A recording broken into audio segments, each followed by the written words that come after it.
students, how are you all?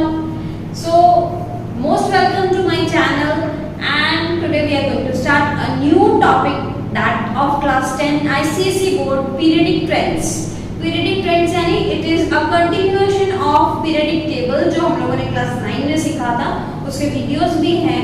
तो वो periodic table जो हम लोगों ने सजाई थी बहुत सुंदर, उसी के आगे हम लोग कंटिन्यू करेंगे।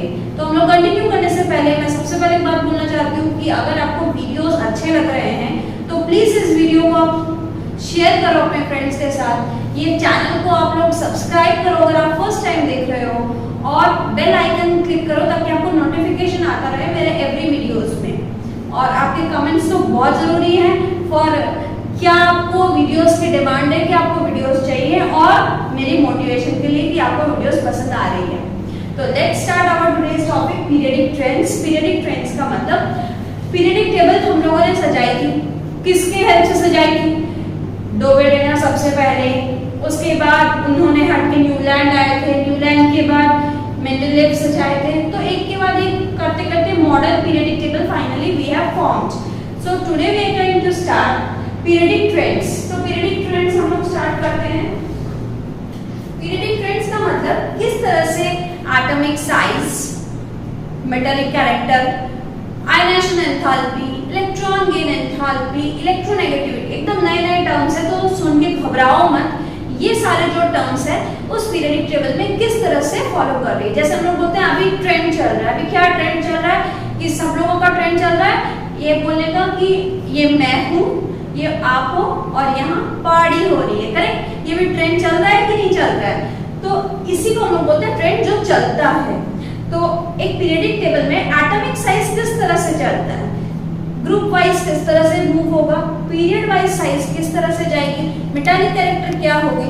तो इनमें से जो टफेस्ट चीज है वही मैं समझाऊंगी। पीरियडिक ट्रेंड्स में मैं समझाऊंगी आयोनाइजेशन एंथैल्पी किस तरह से वैरी होती है, आयोनाइजेशन एनर्जी बोल सकते हो, आयोनाइजेशन पोटेंशियल बोल सकते हो इसको, आयोनाइजेशन पोटेंशियल आईपी, और ionisation enthalpy, any of this मैं ये भी समझाऊंगी। नेक्स्ट दिन समझाऊंगी इलेक्ट्रोनेगेटिविटी और इलेक्ट्रॉन गेन एंथैल्पी। ये तीनों ही थोड़े से समझने वाले टॉपिक है, थोड़ा टफ है, जो आपको क्लास 11 में अगर साइंस लेते हो तो फिर काम आएंगे। तो first we are going to define this ionization enthalpy क्या है। कंसंट्रेशन है, फोकस, अदरवाइज वीडियो स्टॉप कर दो। आप अगर फोकस से अगर बैठे हो कॉपी पेन लेके तो ये वीडियो ध्यान से सुनो, मैं क्या बोलने जा रही हूँ आयोनाइजेशन एंथैल्पी के बारे में। Very very important. Ionisation enthalpy means the energy we are giving, जो एनर्जी दे रहे हैं, एनर्जी जो लग रही है ताकि एक इलेक्ट्रॉन, हम लोग इलेक्ट्रॉन से, एक इलेक्ट्रॉन उसके एटम से निकाल पाए। फॉर एग्जाम्पल ये न्यूक्लियस है और इसके आसपास ये ऑर्बिट्स है।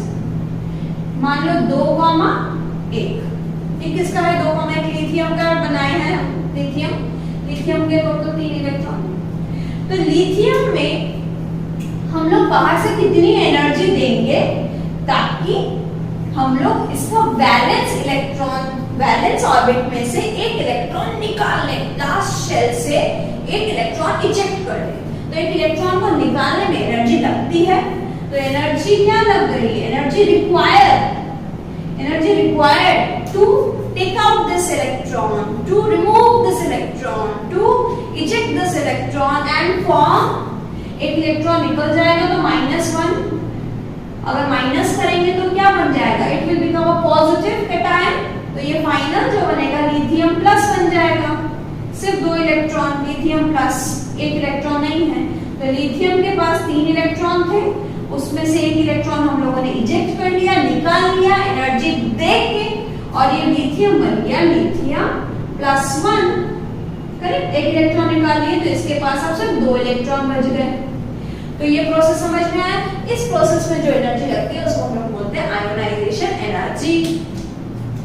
अब आयोनाइजेशन एनर्जी की डेफिनेशन आप लोग तो इजीली पढ़ ही लोगे, आप लोग के पास बुक्स में है कि the energy required to eject electron from an isolated gaseous atom to form a gaseous cation। आपको डेफिनेशन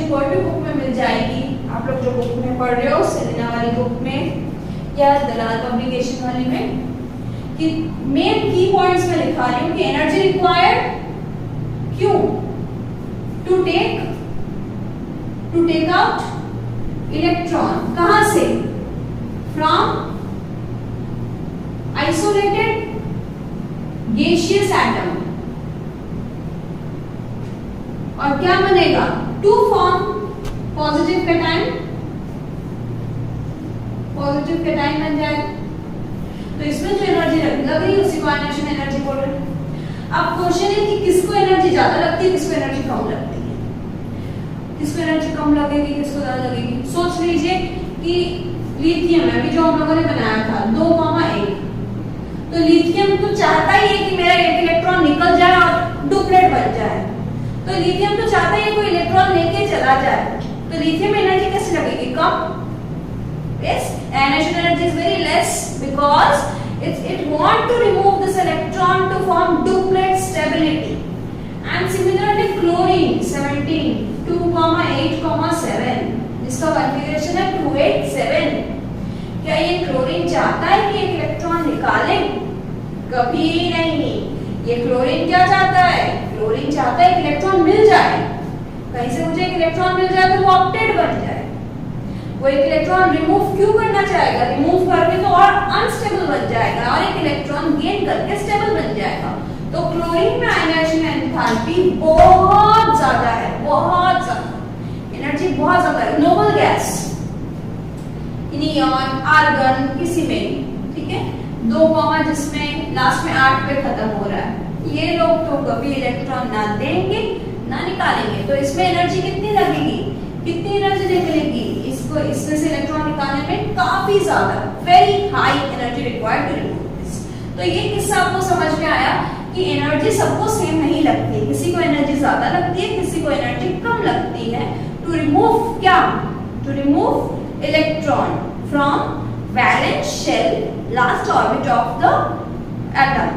ओके, अब मैंने कहा था ट्रेंड्स डिस्कस करेंगे। ट्रेंड्स का मतलब हो गया कि ग्रुप वाइज क्या होगा, सीरियल वाइज क्या होगा। तो ग्रुप वाइज आइए डिस्कस करते हैं कि ग्रुप वाइज कैसे होगा। ग्रुप वाइज का मतलब हो गया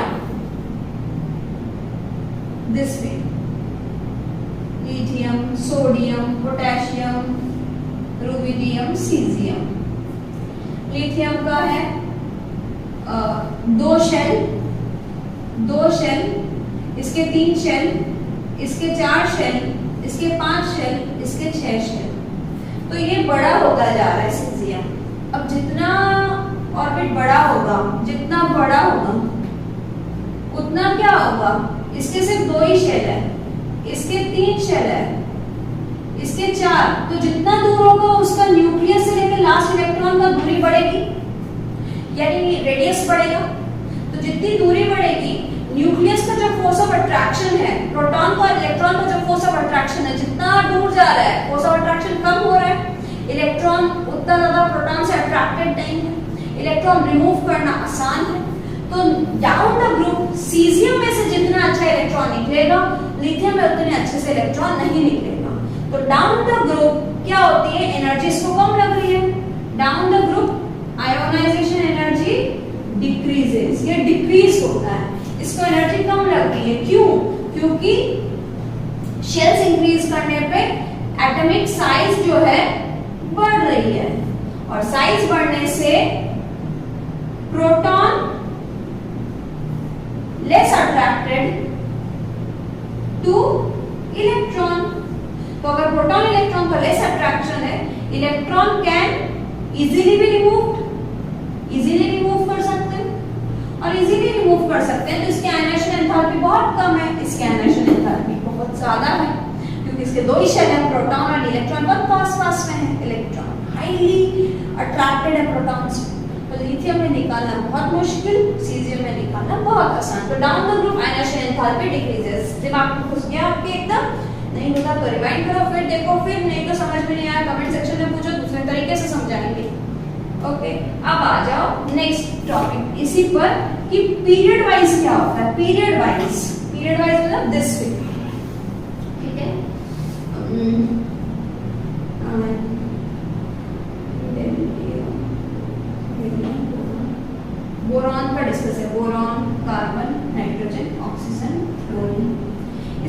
डिस्कस करते हैं। ये ग्रुप 13, 14, 15, 16, 17 का ये पी ब्लॉक वाले एलिमेंट्स लिए।